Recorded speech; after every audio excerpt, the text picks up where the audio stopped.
Hi, I'm Kathleen Kajioka, and I'm here on the outskirts of High Park to talk Chopin with pianist and composer Adam Sherkin. Specifically, we're going to talk about his 4 Scherzi for solo piano, and we're going to cover Chopin, his context generally. Then we'll have a chat about the Scherzo, what it was, what it became when Chopin got his hands on it. And we'll have a little chat about each of the 4 Scherzi. And at the end, you'll want to stick around, especially if you're a whiskey fan, because we're going to be doing some single malt pairings with the music. So we'll start, first of all, by welcoming Adam. Hi, nice to see you. Hi, Kathleen. It's great to be here, and it's certainly an inspiring setting. A little chilly though. Yeah, there's a lot of natural music happening with all those birds and the crackling fire, of course. So let's talk a bit about Chopin and his place in the piano pantheon. What would you say he brought in terms of the art of piano? Well, it always fascinated me that Chopin only wrote for his own instrument. I mean, and I think he did try his hand at a few other things when he was younger. But the fact that I think he devoted his life just to his own instrument was significant of the time. It was, and you could argue maybe today it is as well, that we're always as composers kind of told to branch out and have a larger compositional palette and not just be a one-trick pony, so to speak. But I mean, there was something beyond just him having an affinity for the instrument. I think he really thought about it in kind of a technical context and wanted to improve upon the overall piano technique that he saw around him. And maybe that was his pedagogical kind of intuition at work as well. I wonder if there was just something so well suited to his particular type of expression. And the fact that he lived at the time he did, i.e. the Romantic era, made it kind of the perfect convergence of kind of aesthetic and style paired with the right instrument. Yeah, he's really kind of at the, not the very beginning of the Romantic era, but it was just really getting its legs when he was born. Yes. And it's true. He's singular in focusing just on the piano, because every other composer would have written symphonies and string quartets and songs, and almost everyone would have at least tried to write an opera. Right. Which he didn't. No. He didn't even go near. And he didn't even really get past his piano trio. I think there's a piano trio. There's a cello sonata. Yeah. Other than the orchestral parts in the concerti and other solo pieces for piano, there is nothing. There was no orchestral work, and some lovely little songs that were in Polish that he set, but they were published posthumously. Yeah, I mean, this is another interesting thing about him, because the preoccupation for composers for the previous 250 years had been the marriage of words and music, and he didn't really seem so interested in that. No. I mean, in a sense, you could argue it was a fairly modern decision he made. He knew what he could do well, and he set to task, to really expand it. He wasn't listening maybe to some mentors or society telling him you must write an opera, you must try your hand at other genres. I mean, I've even been told that myself as a composer. I mean, I remember one of my composition teachers saying, like, you got to stop writing piano music. Not that I'm comparing myself to Chopin, but it's like, when are you going to write that opera? Because you're right, it was a form of proving oneself, a rite of passage. It was the prestige art form at the time, was opera. Yeah. What do you think it was in his personality that led him to make this very unique kind of decision or carve this unique path? That's a great question. I think from what we understand through his letters and the kind of personality that he was, I mean, he was such an intense man, but in a very intimate way, in a very personal level. He didn't like to probably shout his emotions on the rooftops like other artists or other people with larger kinds of scope might in their art. I think he whispered a lot of his anxieties to his keyboard, and he whispered them to maybe the closest people in his life, but it was a very sort of personal relationship he had with the instrument.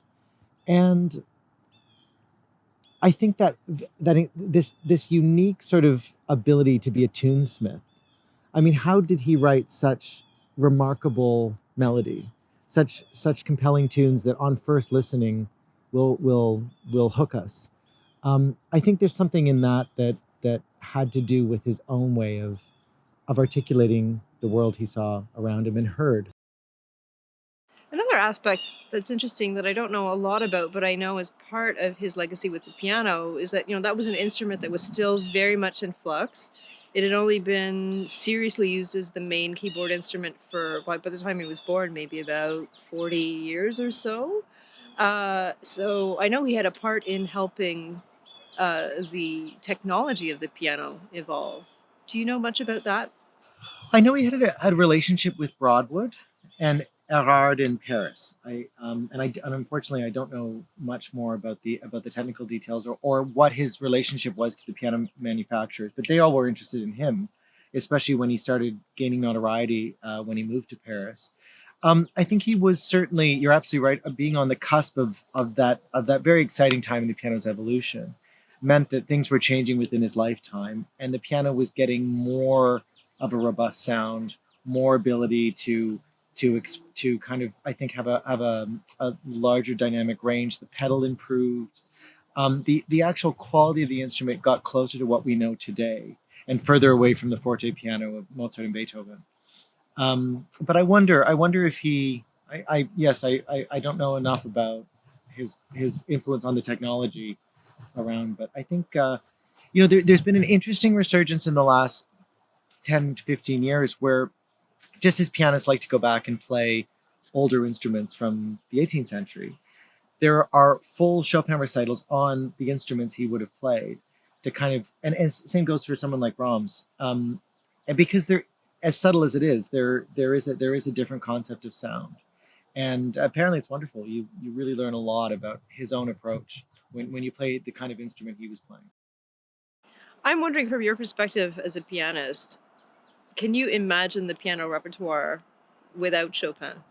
I mean, what a great thought experiment. The short answer is no, but I think it would be so fun to try and imagine it. I mean, the kind of the seminal step he took in his piano etudes really had an enormous impact on something as basic as the span of a pianist's hand at the keyboard, on the implications it had for pianistic harmonies or keyboard harmonies. So I think that's a really difficult thing to kind of do away with and pretend that never happened, because no one else was really thinking along those lines. There's something so synonymous with the singing piano and Chopin's output. And indeed, he sent all his students, apparently, to hear opera singers. I mean, he loved Bellini. He was an advocate for the bel canto school because that's how he felt his keyboard students could learn how to really sing at the piano. So yeah, I'm definitely not a Chopin fanatic. Although I mean, it might seem I'm about to play. Working on 4 Scherzi and playing them all at once would probably suggest otherwise. But I do think in some ways Chopin can suffer from overexposure, and people celebrate him to a great extent. But there's a real emotional connection to the kind of music he had written. Um, and I think that goes for the average listener, the general audience, as much as it does for the musician's musician, those composers who loved his work and then found through his catalog the technical building blocks that he created that got to a further point. I think they often owed a great debt. I mean, Franz Liszt comes to mind, but even Brahms too. They often would credit Chopin with their very concept of creating music at the piano. So now the scherzo and what that was and what that is when Chopin is writing it. My understanding is it's a word that started to come into use as early as the 1500s. Monteverdi used it as a title in his publication Scherzi Musicali, that's from the 1630s. But everything back then, all those terms are fast and loose, and they're very elusive in terms of if there is a consistent meaning. So my understanding is really Haydn's the one who gets going on using scherzi a lot, and his string quartets, replacing the minuet. So the triple meter dance movement, which would be in an A, B, A form. So you have the main minuet movement, you have a contrasting what we call trio, and then you go back to the original material. So where do you think Chopin is grabbing the scherzo from, without getting into his too much yet? But at what point in the trajectory, I guess Beethoven picks it up after Haydn, and then we have Chopin. It seems like a huge leap. It does. And I always kind of, grew up thinking that Chopin didn't have much use for Beethoven, which is probably, probably just not true. He might have admired him a lot. I feel like there's records of him performing Mozart, but not performing Beethoven. So maybe that's where we kind of get that assumption from. But because Beethoven's scherzi are so kind of significant, and he develops them and almost expands the form, even though, as you say, he was taking it from, it still seems to come from the minuet and trio base. And that's really interesting. I didn't know that it was Haydn. I always kind of accredited Beethoven as it was No, Haydn. his teacher, who he never wanted to acknowledge. Typical, Apparently. Typical. Yeah, I know. Ungrateful. I know he kind of thought that Haydn didn't like him or something. Anyway, and Haydn was so horrified, to find that. But yeah, so I think with Haydn, the minuet was so standard, and it's what you expected in a kind of middle movement of a 4-part work. But the scherzo, it maintained that kind of triple meter. Actually, not always, but often maintaining that, at least that ABA structure. But I think maybe, the whole idea behind a scherzo, the word meaning, it means joke, or it means game, or it means banter, maybe freed him up musically, to get away from the elegant dance form that the minuet always had, and have a little bit more edge, a little more brittleness. Yeah. Which then, of course, Beethoven explodes. And I mean, you're quite right to question that leap. I wonder if there is a missing link. If there is other influences, as Chopin proved, kind of unexpectedly, there were these bizarre points of inspiration. He took John Field comes to mind with the Nocturne. I mean, John Field was. I mean, we know about John Field today, but I think in Chopin's day, he was a relatively insignificant composer, and yet was published, and his Nocturnes made their way to Chopin, and so I think. I always kind of mused on these forms that Chopin came to champion, and perhaps he was just trying to get away from classicism, from the neoclassical. I mean, he did write sonatas, but I mean, he didn't want to write a symphony. He wasn't that interested in chamber music and its form, so he was sort of expanding these other smaller idioms. Maybe it was just kind of a little haphazard, I mean, he knew a ballad and wanted to expand the ballad, and who would have ever thought a scherzo could be what he made it? And indeed, that's what Schumann wrote in his first review of that first scherzo, Opus 20, in B minor. He said, "How could this be a joke anymore? Because it's got so much gravity. Really, how can gravity clothe itself if a joke goes about in dark veils?" And I think that's exactly probably what Chopin was intending. Presto con fuoco, right from the top. Okay, so fast, fiery. Yeah. Yeah, explosive. Yeah, but it must have been Beethoven. I mean, he must have been taking it from Beethoven and expanding on an idea. And you think maybe more Beethoven symphonic music rather than his piano music? I do. Yeah, I think you're absolutely right. Because with the Beethoven scherzi throughout his sonatas, there's still a kind of a jovial aspect. There's something a little bit more lighthearted. Some of it's very technically demanding, but it's not filled with anxiety and fire and sort of dramatic virtuosity like you get from the very first of the Chopin scherzi. Interesting. Yeah, because the scherzo in general in that 4-movement structure would be kind of the lighter, more playful movement before we get down to a serious finale. Yeah. I wonder if he was almost trying to challenge the convention, trying to challenge the very definition of what a scherzo might be. And as we'll talk further, I mean, when he gets to his final scherzo, he kind of lays it down and says, all right, everyone, all right, you and I, kind of upbeat, E major, jubilant piece. But until then, it's a form that kind of proclaims itself as something new and dark and symphonic in a pianistic way. I would almost say that it wasn't so much about what the scherzo was before Chopin. It's where did it go after, and where was it to go? Because he kind of made that quantum leap in developing the form, and the scherzo was never the same after it had been in the hands of Chopin. Now we're going to narrow in on Chopin's Scherzi, which maintain that typical ABA structure. So you have, certain kind of material, then you have a contrasting section, you come back to the original material, and they're all in triple meter, like, those older Scherzi would have been. But aside from that, I wonder, did he just, take a form and or a name and say this is what this is? Because they're so, as we said before, they're so unlike any scherzo that we'd heard before that. Yeah. So he didn't really want to come up with his own form. He just plucked one from from the past. That would be my thesis. I don't know.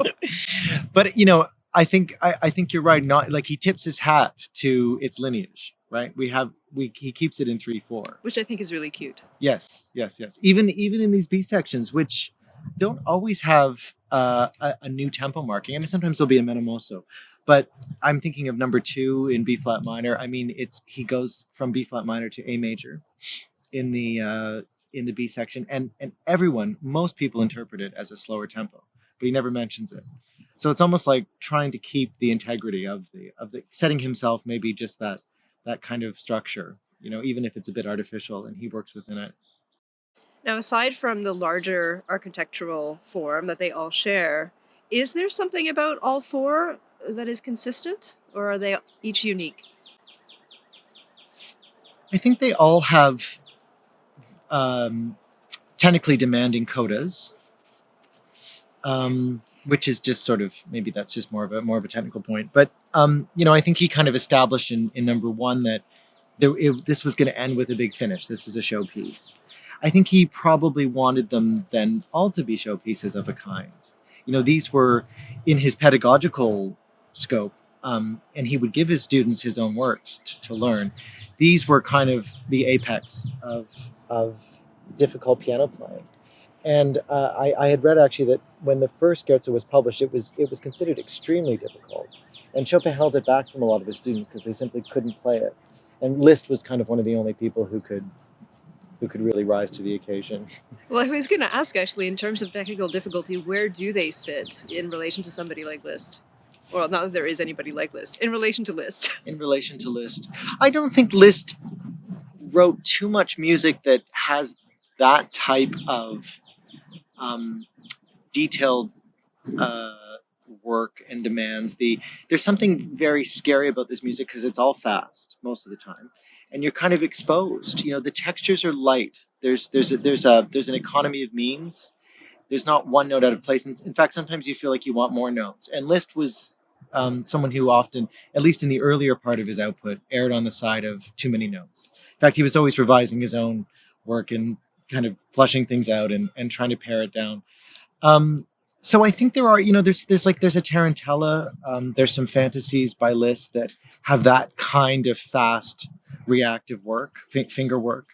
But with Chopin, you get that absolute kind of, not to use an overused word to describe Chopin, the poetry of these pieces always has to come to the fore. And even though you're going at breakneck speed, all 4 of them are marked presto. You still have to sing, and you still have to find the melodic line, and that's not quite the same thing with Liszt. I mean, I'm generalizing. But, And where do these Scherzi sit within his repertoire generally? Amongst the ballades and the polonaises and all of that. Where is it? And are they very commonly played, or? I think probably the ballades are more often heard, and they're often heard in a cycle. So I mean, the Scherzi are too now, but I think because they have this narrative quality, and that there's something a little bit more popular and approachable in the tunefulness of the ballades that I think pianists kind of play them more often, or they've captured the popular imagination a little bit more than the Scherzi. I think the first audience to have heard Scherzo No.1 in would have been, I guess, 1830 or 1831, probably didn't know what had just hit them. It was just a flush of notes, and wow, that was amazing. But they probably couldn't hum you back a tune, maybe the middle movement. But this is kind of a different sort of pianism that's a little bit more about the athletic side of the performer. Um, I think they do stand in a very creative and inspired time in Chopin's output. We're looking at opus numbers from opus 20 through to 54. The ballades stand around that time too. They kind of all factor in. And I wonder, as we perceive them today, if Chopin saw them as like a foil too. So the ballades are kind of or mirrored to the four scherzi, because he wrote four of each. And they're definitely among his most significant works. I think audiences today don't expect to hear all four of them in a cycle. And indeed, Chopin hadn't written them for that purpose. They're more or less standalone pieces. Something you do often hear in a recital context is a performer will pair a scherzo with a nocturne and maybe some impromptus or a polonaise. So playing all four of them and creating them as a cycle is sometimes less convincing than the ballades. Where do the Scherzi sit within Chopin's repertoire? I think the four scherzi running from opus 20 through 54 are part of this very productive time in his life. It was sort of the beginning of his mature or more mature compositional phase. I mean, there's a lot of early works that we don't hear very often, and frankly, they're just not as good. They're kind of they're still Chopin, they're still wonderful, but they're really the beginnings of a compositional output. And he wrote a lot of them for his own virtuoso reasons, just to kind of prove himself as a performer. So when we get to Scherzo No.1, opus 20, we start to see a fully formed composer with new ideas and the means in which to execute them. Right, and this is from 1833, I think. So he's 23 at this point. Yes, yeah. Yeah, and where would he have been at that point? So he had left Warsaw, and in the midst of the Russian terrible things going on, revolution and war, and I think his family had believed it better for him to go to Vienna to basically make his fortune, and he took a friend with him. And it was presumed that Vienna was the musical place to be in those days, and for some people, I guess it might have been, but it didn't go so well for him. So he turned around and came home. I think he had started writing that first scherzo on the way there. It was sort of some of the ideas were already, and maybe he had been playing parts of it. And then I think he worked on it over the winter. And I mean, the kind of anecdote I always like to hold on to is that he included this very famous Polish Christmas carol into the B section because he was missing home. I mean, and it's a Polish Christmas carol about the love of Mary for the baby Jesus, and it's incredibly intimate and kind of maternal type of melody, full of warmth.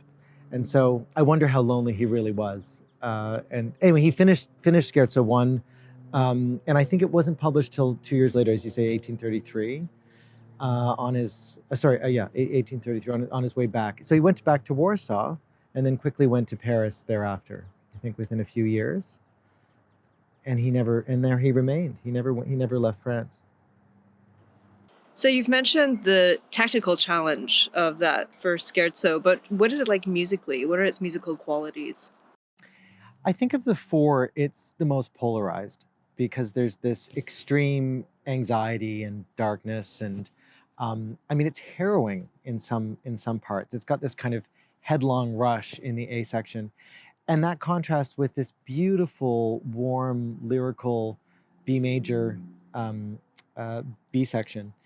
And so I don't think and in a way, those extremes never find any middle ground. They remain in separate ends of the spectrum. And I think that's what Chopin was after.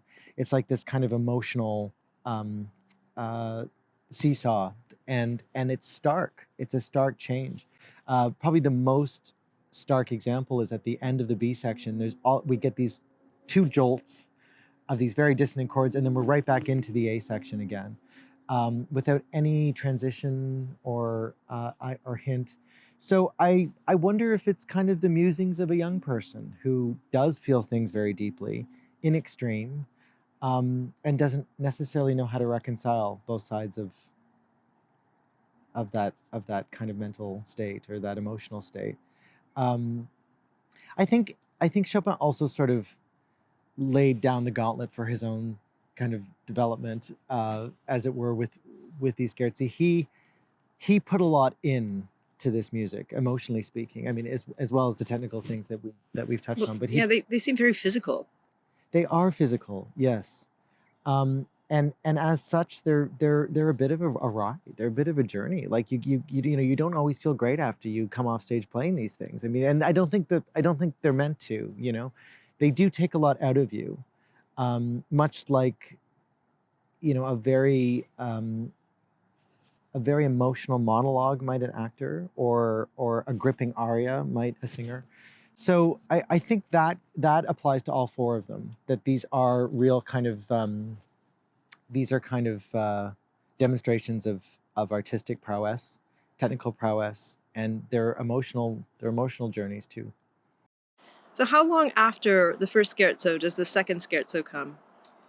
I think within 5 years, if not four. I think it was in 1837, and it was probably because it was so successful, and he was writing a lot. I mean, only 11 opuses apart.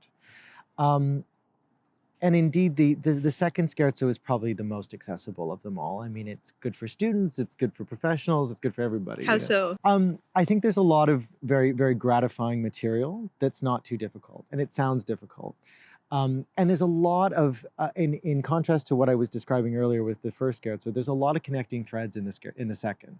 So you don't get these stark contrasts and these kind of these big emotional spectrums, or the polarization that exists in the first. The second scherzo has a lot more development. Uh, it has an augmentation of material. He's a little more generous with his material and choices of key, and we go through a lot of different emotional states, and things end kind of happy. We end on a big, bright D flat major chord, so it gives one a little bit of hope. It's also apparently, I think, the most played of the four Scherzi. So, every teenager kind of takes a stab at it. So, I feel a little bit ridiculous, but hey, it's the first one I learned too. So, I hopefully have a more mature take on it, but it's definitely a great teaching piece. And indeed, he taught his students. The opening, which is this beautiful, just little triplet pattern into a quarter note, he called a bump in the night, or he called it, and he apparently, it was never quiet enough for him. He was always clamoring at his students to make it absolutely sotto voce. And it's marked sotto voce pianissimo, but he never, I think it was never quite soft enough for him. I like that. That makes me like him more. And then, so after that, this, positive ending in number 2, then there's number 3 in C sharp minor. Talk about this one. Yeah, so the C sharp minor is the shortest of the four. It was written, we think, during a winter in Mallorca with George Sand and her children, at a monastery, at the Valdemosa Monastery, and indeed there's a cell or a studio to this day. You can go there, and it's called the Chopin cell, because it had recently been sold by the monks who had lived there for the public to come in overwinter, and that's indeed what they were doing. I think George Sand was hoping to get him away from the bad weather on the continent. Oh yeah, well he had tuberculosis, right? So he was, I guess they were prescribing these rest cures and getting different air. That was the conventional wisdom, was to just, yeah. I don't think it helped. Apparently he came back just as sick as he had been, but he did write quite a bit there. And so I believe at least part of the scherzo was written there, and then it was published the following year. It's a bit of a departure, especially from number 2. It's very terse. It's very demonic. It's got sort of laughter and it's a little bit of malevolence, and we haven't really seen that before. The first scherzo is in B minor, is full of angst, but it's on a personal level. This is sort of an exterior threat, Yeah, which is not something that I associate with Chopin, like not a flavor. I mean, I don't know all of his music, obviously, but most of what I've heard, there's warmth in it, there's high emotionality, but not something threatening necessarily. Yeah, and he tempers it with this almost kind of pious material that's based around just a very simple harmonic progression. with this kind of angelic texture in the high register. I don't know if he was trying to center himself or find some kind of solitude, but it's got the least amount of material of the four as well. So it's the shortest, and it also is very economical in what he uses and what he develops. And that's an interesting choice. It's full of octaves, so pianists are always complaining. I always heard about how difficult this piece was, and I don't get it. I mean, maybe it's just because I came to it later in life. While the second scherzo is something I learned as a kid or as a teenager, this is kind of something I've learned as an adult. And the code is difficult as well, but I think it just flies by. It's almost kind of a 7-minute encore, and it's full of new color. It's full of things that we haven't heard before, and I think that's quite astute. That we don't that is not a kind of expression we often associate with Chopin, and it's probably fairly unique in his output. And then we come to the Scherzo No.4. So this is written in the early 1840s, so a handful of years before he died. This one you've mentioned, it's quite different from the other three. Yes, I mean, in a strange way, and I don't know if this is just sort of anachronistic perception, but it's kind of it's the E major scherzo we've all been waiting for. We all kind of hoped for. It's almost like he's made a concession to us and said, okay, fine, I'll write a I'll write a proper scherzo. A nice, humorous, upbeat, nothing to worry about. It's been compared to Mendelssohn, which kind of is obvious in its connections. I mean, he was getting more and more ill as his life wore on, and this was written. He was in his 30s. I mean, dying at 39, right? So he would have been in his early 30s. I think he finished it in Nohant at Georges Sand's country estate outside of Paris, and it is kind of filled with bright colors and spring-like tunes, but it's interesting in that it's very episodic. We don't get these large vistas like we had in the earlier pieces. This is sort of it's more mature language. It's kind of late Chopin, if you will, and it's filled with these short little sentences or kind of even shorter paragraphs that you have to string together. So very different now. I mean, in that journey from No.1 to No.4, where they almost could be written by different people. The middle section is in C sharp minor, and it's a very, very sparsely laid out tune, sort of a middle, like a gondolier's tune. And there's this very simple ostinato in the bass, and it sounds a little bit, and again in 3/4 still, and it sounds like a gondolier's song. It's full of longing and sort of sorrow. There are people I've spoken with who believe it's the most beautiful tune Chopin ever wrote. I don't agree, but I can see its appeal. I can hear its appeal. It's funny. The one thing I did notice actually that's consistent, seems to be consistent through them, aside from his, nod to the ABA form, etc., is they're not pieces that start with like, here's a tune. They all start with some fragment, like just some little gesture. Is my perception on? Absolutely. Which is a bit like, it's weird, it's cool, but it's like it just begins with this like little tiny idea and then somehow moves forth from there. Yeah, and I've often wondered how he came to those fragmentary ideas, because they don't seem so intentional that he's saying, okay, here are the building blocks of the rest of the piece. I'm gonna show you. I'm gonna introduce them to you. They're almost kind of him finding his way, or kind of crawling his way in the dark. I mean, he was, as is well recorded, a great improviser. So much so that he would sometimes write the same phrase in 5 different ways, and we have all these different editions of his music, whether it's the French edition or the German edition, and they are all kind of urtext, except they have different notes and different phrasing and different harmonies in some cases. So I wonder, if he was just kind of fooling around, improvising at the keyboard one day and thought, oh, this little fragment works, or if he wrote the tunes first and then worked backwards, and wanted something kind of enigmatic to open these pieces, which maybe is what you're alluding to. It's an interesting thing to wonder about, because in and of themselves, you don't know what you could really do with them. Like they're just, as you say, they're kind of fragmentary gestures, or Maybe that's the game. yeah. Maybe that's what makes them a scherzo. Uh-huh. Oh yeah, that's interesting. That's very good. I think you could be onto something there. Well, I think we've arrived. Well, that gives a nice overview into Chopin's music and these very interesting and innovative pieces of music. Thank you so much, Adam, for your insights on the Scherzi. Now, here comes the part that we promised.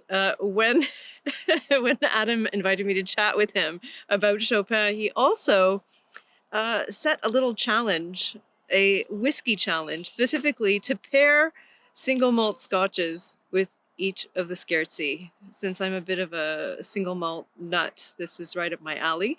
So I asked Adam to provide me with descriptions of each of them, keywords to give me a sense of things to go on. Adam, what did you say for number one? I think I said dark colors, harrowing, warmth, maternal warmth, perhaps, for the B section. A sense of kind of maybe running over, on the run, being on the run. On the run, yeah. Something, very, a kind of frantic quality to it. A frantic quality, sure. Okay, yeah. Okay. So for me, the harrowing aspect made me think, and the frightful kind of on the run feeling. I thought, okay, immediately we've got to go smoky and peaty, which means we've got to go over to Islay. Okay. Which is where you find that. But then also something that has the warmth that you're talking about. So not just a slap in the face smoky quality, but there's got to be a bit of hearth in there. So my choice for the single malt is the ARDBERG Uigeadail. So the ARDBERG, it's a super smoky Scotch, but this is a special release of theirs that brings that warmer quality. So let's have a taste. All right. And then you can tell me if I've got it.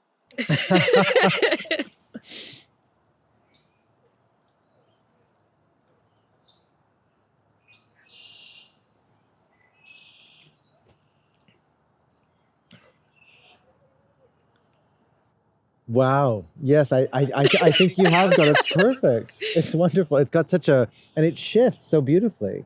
I mean, there's kind of this a lot of depth actually to the well, even depth to the nose. Yeah. You get a lot of, but I mean, it's got a wonderful, and it's very smooth in the finish. Yeah, it is. Yeah, I know what you mean. And it has a bit of that spicy kind of intensity. But I have to tell you that I have a little story about this one where I had a travel day from hell. I was trying to get from Montreal to Milwaukee, and it took the most insane amount of time with the most horrible airplane cancellations, changing routes. Everything just took forever. And when I finally got there, after this horrible day that had started at about 5 a.m, went to a restaurant where they had a great whiskey list. And I was in such a bad mood. And then I ordered this. And after one sip, everything was okay. Wow. I was just transformed.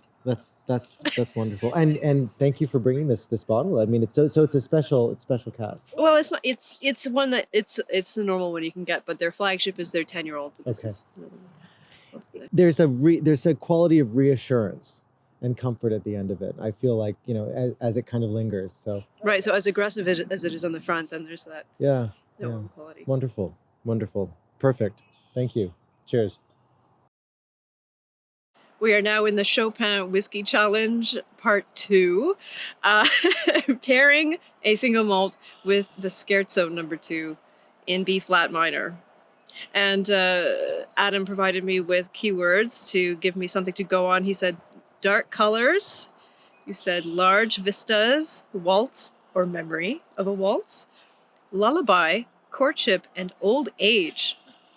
This one it was so obvious to me which one should go with the Scherzo No.2, and it is it's away from Isla now. No more smoky peaty stuff. Over to the Highlands, where life and the landscape is a little less rough. But specifically to Speyside, which is the most populous in terms of distilleries, and it's a single malt from the ABERLOUR distillery. It's called the Abuna. Now this is a very special malt because it's designed after a malt that they found in the 70s when the distillery, they were putting in new stills, and they found a time capsule from 1898, and there was a bottle in there. And so this isn't exactly like that, but it's inspired by the bottle that they found in the time capsule. So there's your old age. You got your dark colors here. Large vistas. Well, this is a very, very, very, very deep tasting single malt. Okay. So now let's have a nose and a taste, and you tell me if I've hit it again. Very exciting. It's a beautiful, beautiful color.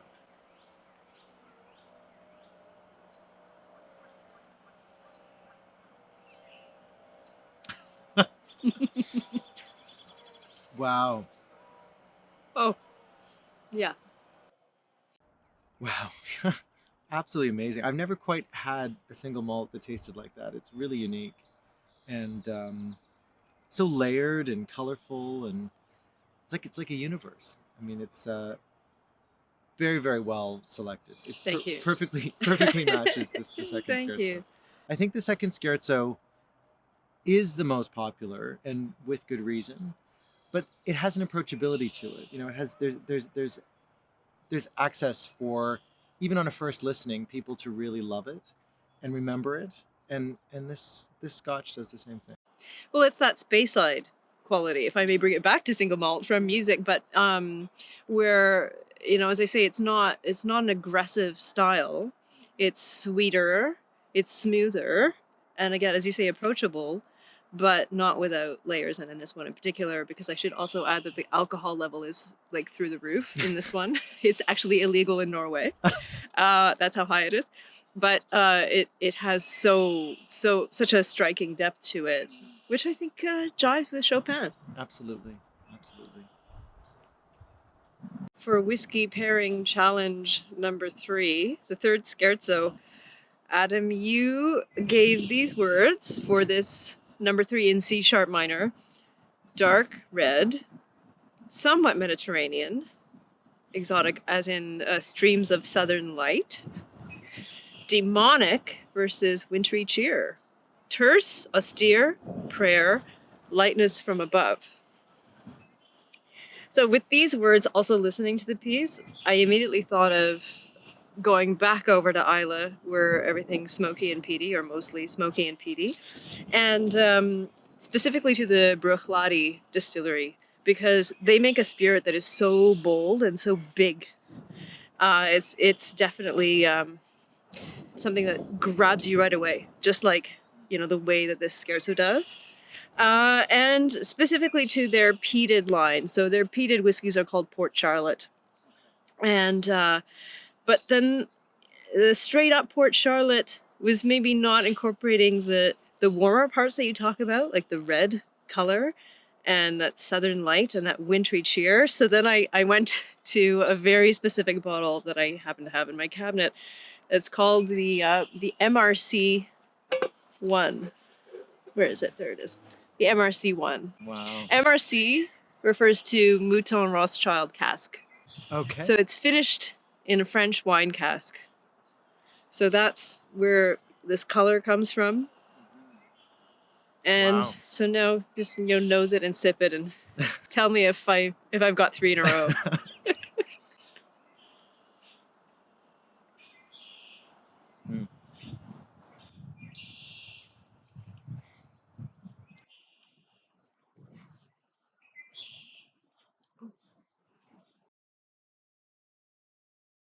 Yes, absolutely. Well done.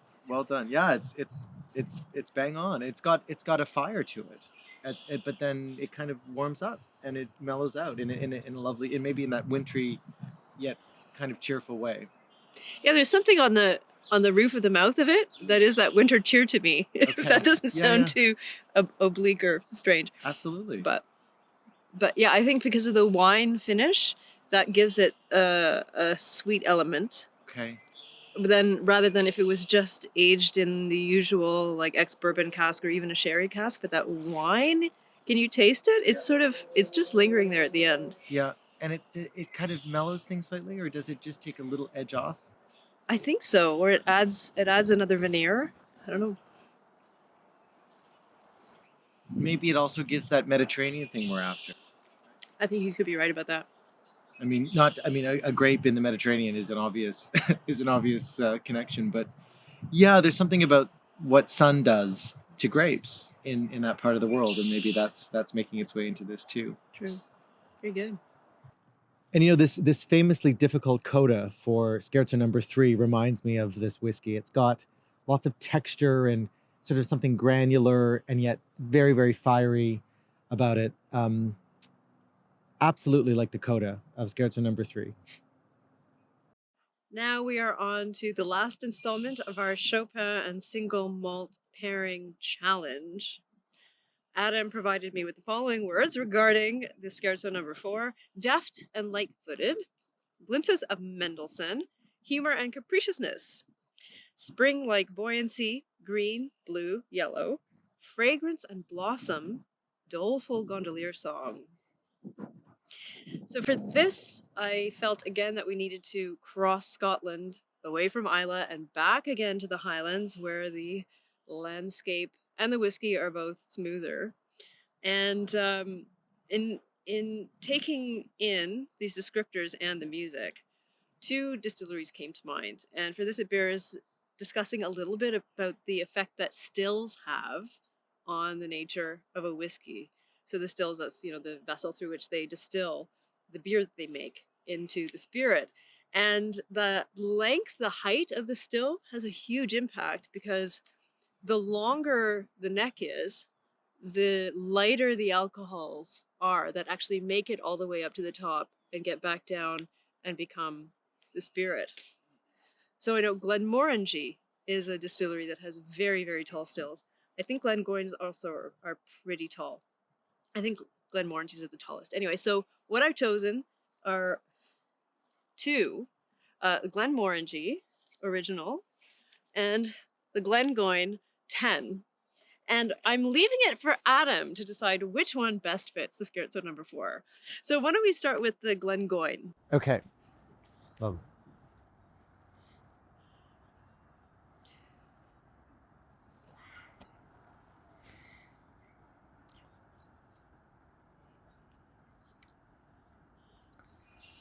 It's got such a subtlety to it, especially after the other ones that we've had. It's, at least in the, not as much on the nose, but in the kind of a first set.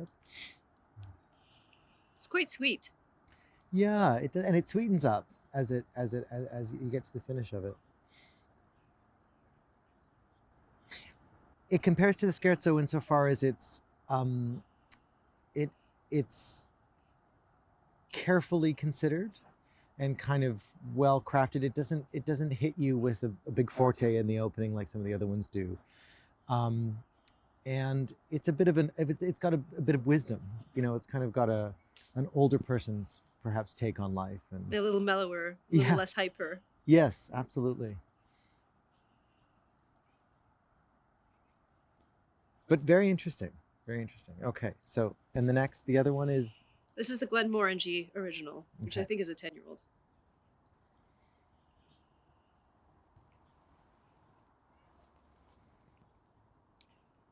and they're similar in color, which is interesting.